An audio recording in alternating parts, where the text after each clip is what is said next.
Union পরিষদের ভেতরে ৫ UP সদস্যকে পেটানোর অভিযোগ উঠেছে যুবদল, ছাত্রদল সহ বিএনপি ও অঙ্গ সংগঠনের নেতাকর্মীদের বিরুদ্ধে। মারতে মারতে এক পর্যায়ে তাদের ইউনিয়ন পরিষদের ভেতর থেকে বের করে দেওয়া হয়। হামলার ঘটনার ব্যাপারে জানতে চাওয়া হলে ঘটনাটি অস্বীকার করেন মারধরে সম্পৃক্ত থাকা ইউনিয়ন যুবদলের এক নেতা। তবে ইউনিয়ন পরিষদের সিসি ক্যামেরায় ইউপি সদস্যদের মারধরের সত্যতা মিলেছে। মঙ্গলবার দুপুরে চট্টগ্রামের সীতাকুণ্ড উপজেলার সোনাইছড়ি ইউনিয়ন পরিষদ কার্যালয়ে এ ঘটনা ঘটে। ইউনিয়ন যুবদলের সাধারণ সম্পাদক মমিন উদ্দিন মিন্টু হামলায় যুক্ত থাকার কথা অস্বীকার করে জানান, আওয়ামী লীগের দোসরদের নিয়ে ইউনিয়নের পরিষদের সচিব মিটিং করার কারণে স্থানীয় জনগণ ক্ষেপে যায়। ভিশনের ফুলঝুরি মেগা অফারে ফ্রি কিনলেই পাচ্ছেন 16 পিসের আকর্ষণীয় গিফট বক্স একদম ফ্রি।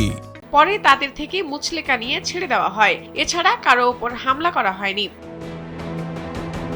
এ ঘটনায় আহতরা হলেন ইউনিয়ন পরিষদের ১ নম্বর ওয়ার্ড সদস্য মোহাম্মদ সোহেল, ৩ নম্বর ওয়ার্ডের খায়ের হোসেন, ৪ নম্বর ওয়ার্ডের সিরাজুল ইসলাম, ৬ নম্বর ওয়ার্ডের নজরুল ইসলাম ও ৯ নম্বর ওয়ার্ডের রবিন চৌধুরী।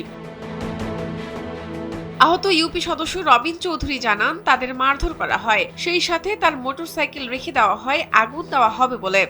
আমার মোটরসাইকেলটা রাখিয়ে দিছিল, পোড়াই ফেলবে, এই করবে সেই করবে, অনেক রকম কথাবার্তা। অসুস্থ আছি, ঘরে থাকতে চাইতেছি।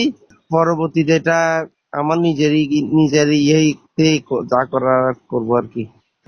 আহত ইউপি সদস্য সোহেল জানান, ইউনিয়ন পরিষদের সচিব মঙ্গলবার পরিষদ কার্যালয়ে তরুণদের দেশ গড়ার অঙ্গীকার, জনসেবায় স্থানীয় সরকার এ স্লোগানকে সামনে রেখে জাতীয় স্থানীয় সরকার দিবস ২০২৫ উদযাপন উপলক্ষে আলোচনা সভা ও র্যালি অনুষ্ঠানে দাওয়াত দেন। সেই দাওয়াতে মঙ্গলবার দুপুরে ৩ নারী ইউপি সদস্য সহ ৯ জন সদস্য অনুষ্ঠানে আসেন।